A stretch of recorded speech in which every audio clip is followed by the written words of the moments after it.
Hello, BookTube. This may be a slightly noisy video, a little bit of background noise. We went out today and went to Best Buy. We haven't been out much lately. It's been a busy couple weeks.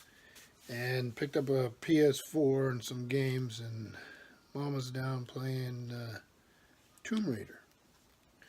And the kids are excited and they're down there with her. I haven't been posting much for the last couple weeks. It's budget season in the library, to tell you the truth. It seems to go on forever and ever. Town meeting isn't until the first week in March, but a lot of my work is done. You go through library trustees, select boards, various things to put together a budget with all that goes with that. And to tell you the truth, I'm a little worn out. Glad it's done. It happens every year. I whine about it every year. Time to move on. So I haven't been keeping up with my BookTube comments as much as I like or as quickly. I hope I've gotten back to everybody. If I have not, please forgive me. I know also going around BookTube is the conversation about monetization. Something I've never really paid any attention to. I'm a rather small booktuber. Not even at 500 subscribers yet. Most of my favorite channels, I think, would still be considered fairly small. Everybody from some that have 8, 9, 10 folks to maybe 8,000 and under.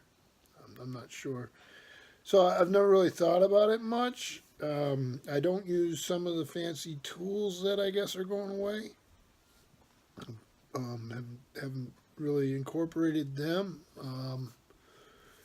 But I know it's important to some of the people that have provided me with a lot of entertainment over the last 6 months that I've been doing BookTube. And the 7 months or 8 months, whatever it is, that I've been watching BookTube. So it seems sort of counterintuitive to discourage new creators. I don't know much about how YouTube operates other than to know that most of us work for them for free, and they make the money off of it. But I'm like I say, I'm not here for the money. So I probably won't be impacted, except if it impacts creators that I really enjoy watching. And I think if they create the content, they certainly should be rewarded. And if that reward's monetary in addition to everything else, then I think they deserve it. So those are my thoughts on that. I am starting to catch up on some of my favorite channels. The comments have been pretty sparse from me, and I apologize. Sir Book Sage was drinking some Arrogant Bastard beer, which I enjoy.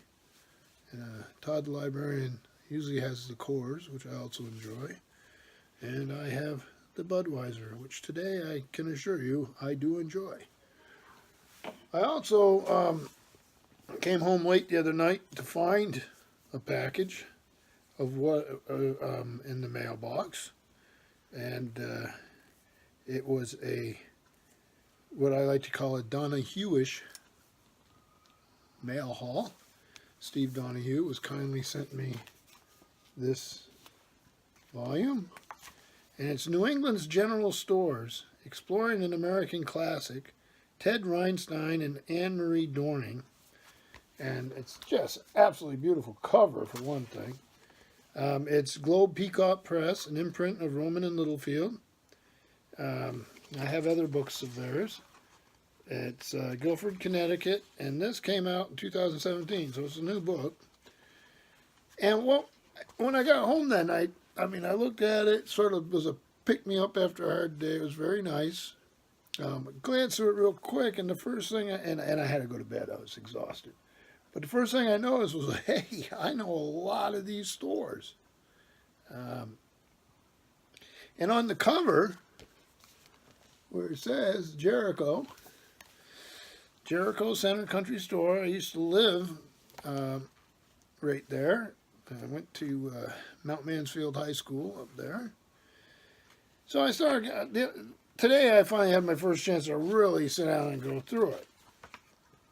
And one thing I noticed was, number one, they did a map that shows the locations of these stores, which I really like. It's really nice. And they have an appendix with by state with the addresses and all, which I think is very nice. And right here, the table of contents is fantastic. So they've got them broke up by not only what types, general types they are, but they've got them broken up geographically. So they would go the oldest: Moultonborough, New Hampshire; Marlborough, Mass; Jericho Center, Vermont, which I said I've been to; Colebrook, Connecticut; and Brewster, Mass. So, but these are the categories. So there's the oldest, there's tried and true, there's it takes a village, there's the unsinkables, there's honey I bought the store, which I think is nice, there's one of a kind, and there's the new breed. So of the ones I've been to here, I'll read where they are. Jericho Center, Vermont, obviously been there many times. Let's see.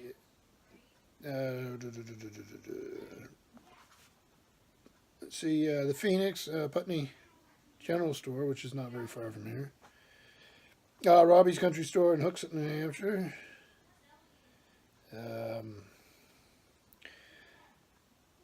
Hussey's General Store in Windsor, Maine. The Vermont Country Store in Western Vermont. And I've got a story about that here in a minute.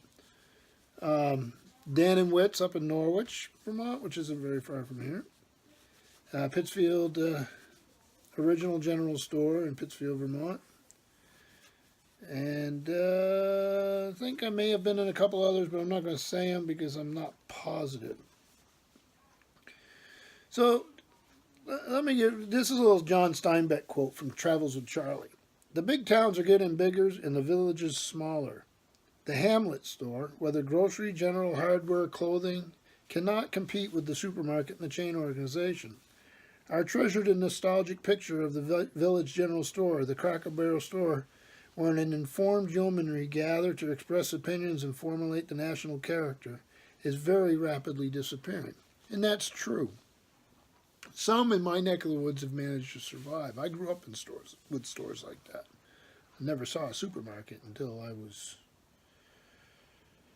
geez, I'd have to say I was almost into my teenage years. And the little teeny grocery stores in a town where I grew up, not far from here, are still there. But I also grew up with some of the ones mentioned here. And the one that comes to mind is the Vermont Country Store, and it's in Western Vermont. And that Weston is spelled W-E-S-T-O-N. And I've been there many times. But they have a second store. And it's in Rockingham, Vermont. And they were successful enough to build the second one. And the second one was made to look like an older one. They even have a covered bridge and a little grist mill and all that there. And why that's important is because when I was a little fella is when they were building it. And I lived right next to it, so I'd walk up through the woods and go watch them build it. And eventually, when it was opened, it had the big barrels of candies for a penny. And all sorts of toys and general merchandise and pickles. And all the things you would think would go with that. And it was a walkable distance for me. I would never let my kids do the distance, not only through the woods, but across a big road and all that. But at that age, I was doing it. But we lived in a different world back then. We used to do a lot of things, like run around the woods with a .22 rifle. But while it was being built, and I was particularly fascinated when the grist mill was being built, what was interesting is that Vrest Orton, the man who owned the Vermont Country Store, was in Rockingham while his new satellite store was being built. And I remember actually sitting, he knew my dad, and I remember sitting next to him in church one day. I don't remember if he was visiting our church or what was going on, what the story was. And he made an impression on me. And years later, and I knew he had written some books. Years later, I was going to turn it off because the kids are down yelling for the game, but it is what it is. It's their weekend too. I found out that he had been in correspondence with H.P. Lovecraft.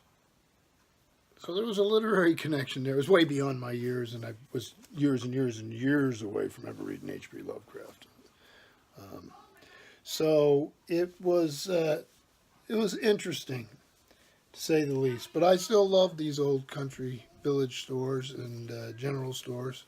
So I thank you very much, Steve. And again, anyone who I haven't commented on, I have been trying my best to catch up. And I hope you all have a good weekend. Thank you, BookTube.